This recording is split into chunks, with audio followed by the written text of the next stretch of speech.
Welcome to the Corporate Survivor podcast. If you're new here, my name is MEI PHING. I've spent more than 10 years in the corporate world climbing the career ladder from a fresh graduate all the way to senior director at Standard Chartered in my 20s. So on this podcast, I share with you how to survive, navigate, and grow your career with clarity, confidence, competence, and opportunities. And one of the things that we also do here is to have honest and uncomfortable conversations so that you can actually grow your career for long-term success.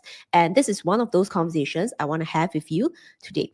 Now, when I talk to my career program members as well as my community members, one of the habits that many people tell me they want to get rid of is procrastination. Now, it's easy to say that, okay, I want to procrastinate less. I want to procrastinate less. Like you can tell yourself this every single year, every single month. But the question then is like, okay, what's actually stopping you from getting rid of this habit, and how can you refocus to make sure that you can progress in your career? And this is exactly what I want to share with you today. And I'm going to break it down into 3 categories. And for each category, I'm going to deep dive, and I'm also going to share with you exactly what you need to focus on so that you can get out of this procrastination loop so that you can actually progress forward and hit the career goals that you want. Now, honestly, I'm also a procrastinator myself, so I totally understand this feeling. I totally understand the feeling of like, you know what, maybe later, maybe tomorrow, and hopefully at some point I will get to it. I totally understand this because I feel the same way as well.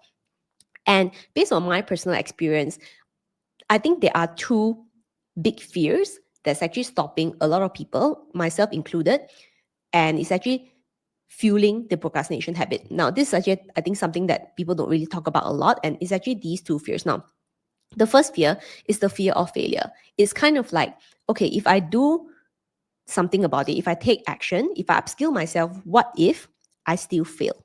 So it's that feeling of like, what's the point of taking action if I'm going to fail anyway? So the fear of failure is like so huge that it's kind of like overwhelming you. It's actually stopping you from doing anything about the career goal or maybe the career challenge that you are facing right now.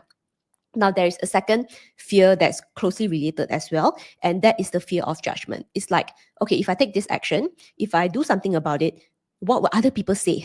What will other people think of me? What will my boss, my friend, my family, my colleagues think about me?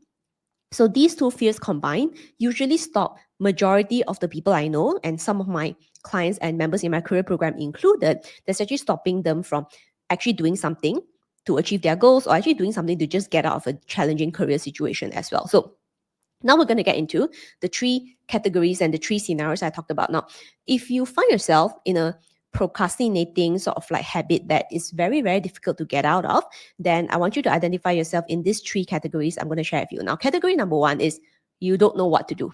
So therefore, you're procrastinating because it's like, I don't know what to do anyway. So it's like, I'm not going to do anything. Category number 2, you know what you're supposed to do, but you feel like you cannot consistently take action because you fear that it's not going to work out. So this is a situation of like, okay, I know what I'm supposed to be doing, but I'm not even sure it's going to work out or not, and likely it's going to fail. So it's like, what's the point of like continuing on? Or you find yourself like doing it sometimes and then you don't practice it at certain points in time. So it's inconsistent. Now, the third category is, I know what I'm supposed to be doing, I'm taking action, but at the same time, I don't really have the belief that it's going to work out. It's like, I'm not confident that I can get the results that I want. Now, this is really an issue around getting feedback, because it's like, I'm doing something, but I also feel like I'm going to fail at the same time. So this is also not really a good situation now. We're going to break down these 3 scenarios. So the first scenario I talked about, right? If you feel like, okay, I don't know what to do. Now, this is where you need to then focus on gaining knowledge, gaining a right strategy, so that now you have like a roadmap, you have a framework and a step-by-step that you can then start taking action on. Now, this one, I also find a lot of people procrastinate and kind of like get stuck at this, oh, since I don't know what to do, let me spend time scrolling social media and like, looking through like YouTube videos, blogs and whatever, searching for what to do. But the process of searching for what to do feels like it's an action, but it's actually not an action because you are still unclear of what you're supposed to be doing. So I find this is where most people procrastinate by scrolling, and they convince themselves saying that, well, until I find the best strategy, then I'm going to do it later. And after spending like months and months scrolling, and maybe for some people years as well, trying to search for, the quote unquote perfect strategy, eventually they end up doing nothing. So this is actually distracting you from moving towards the career goals that you want. So you just want to make sure that you don't catch yourself in this situation of like, oh, I'm hunting for knowledge, but at the same time, right, you are not actually taking even one step forward. So the action, although it feels like an action, but actually it's a procrastinating sort of action. Does that make sense? Now, so focus on following a framework, following a strategy. Just pick one. Like honestly, at this point, you just need to pick one, because in the hunt of like searching for 100 strategies that eventually you do nothing about it, it's actually just better to just pick one strategy and then start practicing it, which is usually what I tell my career program members. Now, that's that. Now, the second category, as I said, if you have chosen a strategy, if you are in my career program, you're going to follow my 3-step framework: get clear, get confident, get visible. That's work performance. Or you're going to be following my 30-day job search strategies. Now, okay, fine. So I've chosen the strategy already, right? I've chosen that specific piece of knowledge I'm going to implement. Now, this is where some people procrastinate as well. So they start telling themselves, okay, MEI PHING has given me the step-by-step strategy. I'm following the lessons. But where the problem then starts is that, like, as you go through the lessons, you feel that like, what if I don't do this well? What if it's not going to work out? Then you find yourself stopping, even though it's like you already have the knowledge and you are going to prepare yourself to implement, but you kind of like get stuck in the loop. So I'll give you an example. Let's say you're looking for a job, right? So you go through my lessons around preparing a resume to position your value.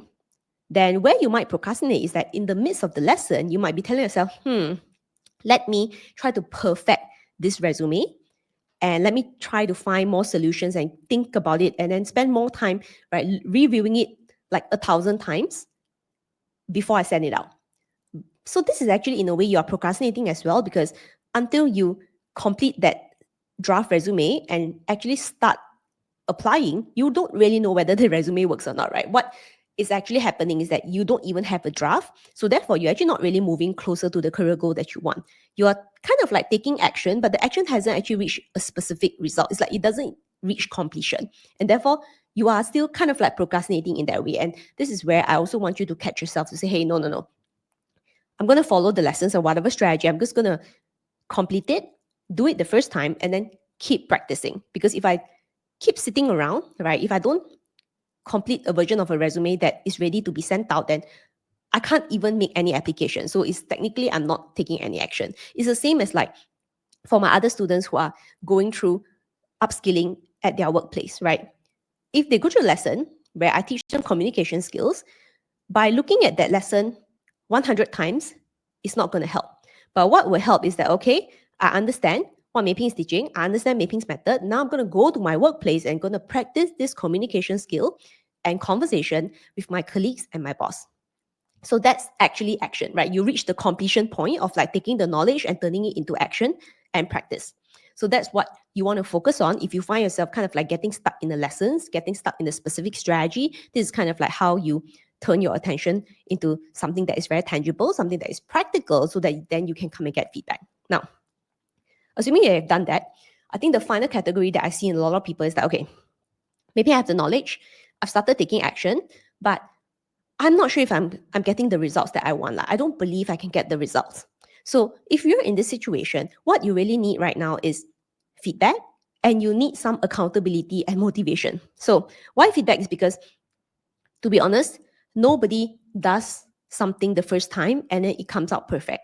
Particularly in the corporate world, where we're talking about communication skills, critical thinking, strategic thinking, productivity. All these things are things that you need to upskill, and at every different level, you require like an upgraded version of that skill. And if you're talking to a senior executive versus a senior director, the level of like skill that you need to communicate people across different career levels, you also still need to upgrade as well. So what the point I'm trying to make here is that like there's no perfect sort of like first time that you're doing it. It's something that as you continue to practice, right, and then you can come and get feedback, and which is why I tell all my corporate survivor members, please come to our monthly mentoring calls, because this is really where you can get practical guidance, you can get practical feedback, so that you know that, okay, here are the blind spots, this is actually the area I can do better, and then this gradually motivates you to want to try again. Because if you keep trying the same thing 100 times but you don't get any feedback, then obviously you're going to feel demotivated. Obviously, you're going to be wondering to yourself, well, how do I know whether it's going to get result or not? Because I don't even know whether I'm doing it right or doing it wrong.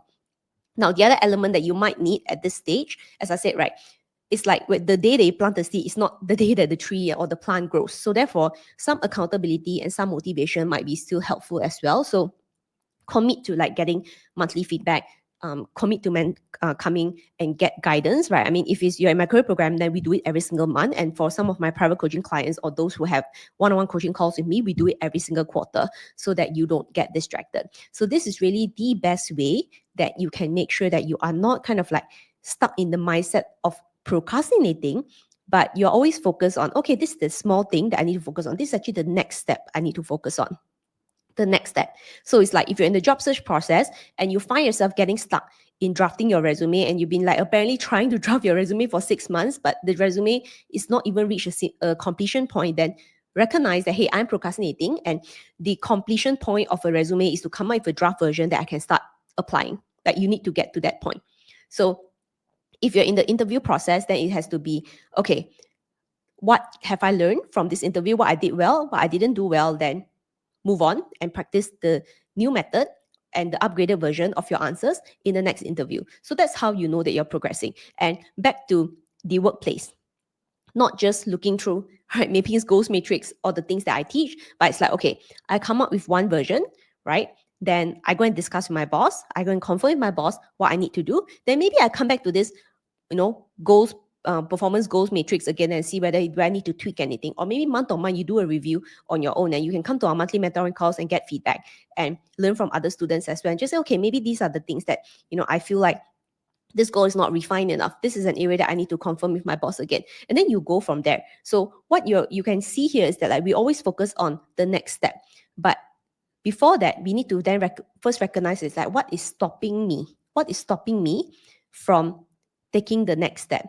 And actually, what is stopping me from wanting to try the next thing? And if there's something that you are fearful of, I think it's important to have an honest conversation with yourself, because this is something that I was telling one of my corporate servant members recently, that like, if you're procrastinating because you say that you're scared and you're worried, do you feel that continuing to do nothing, the anxiety is going to go away? Do you feel like by doing nothing, the worry is going to go away? Or do you think it's going to get worse? Like the more that you're scared, therefore you don't do anything. And because you don't do anything, you get even more scared. So actually, you are creating a cycle that's going to get worse. Versus, it's like, okay, I know I'm scared. I recognize it, but I also recognize practically the stage that I'm at right now. And then what is the immediate next action and next step that I can take? I think this is a much better mindset, that you don't let your negative mindset literally stop you from achieving anything. Because if you think that by doing nothing, you're going to get closer to your goals, then I think both you and I know that that is not true. So how can we take one step forward? Is actually going through that uncomfortableness to still take that one step forward. Because if you're unwilling to have the beginner's mindset at anything, then I think it's going to be a very difficult path forward if you want to grow your career. Like, imagine the day that you start your first ever job, right? Your first ever managerial position or your first ever directorship position. That first day is the day that most likely, if you remember, is the day that you always wonder to yourself, well, I don't even know whether I'm doing it right or wrong. But you survived and you made it. And that is the kind of mindset I want you to have. So yes, recognize that you have procrastination habit, but more importantly, instead of like dwelling into that negative feelings, as I said just now, it's even better to identify, why am I procrastinating? Which category and which stage am I at? Then what is the next thing I need to focus on? I think this is a much healthier mindset. And this is honestly a mindset of someone who will be successful. So I hope that you find this episode helpful, and I'll see you in the next one. Bye.